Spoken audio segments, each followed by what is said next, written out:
What's the meaning of bleed?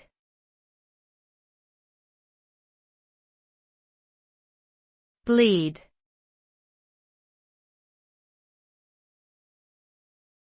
Bleed.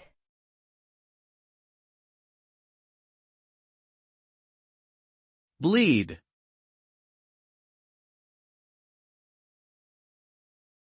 Bleed.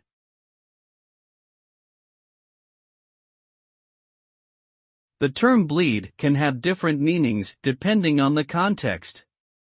In printing, bleed refers to the area outside the final trim of a printed page that is intentionally extended to ensure that no unprinted edges or margins appear on the final product.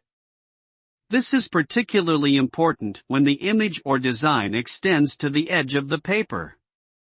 Bleed can also refer to the process of extracting liquid from a wound or an organ.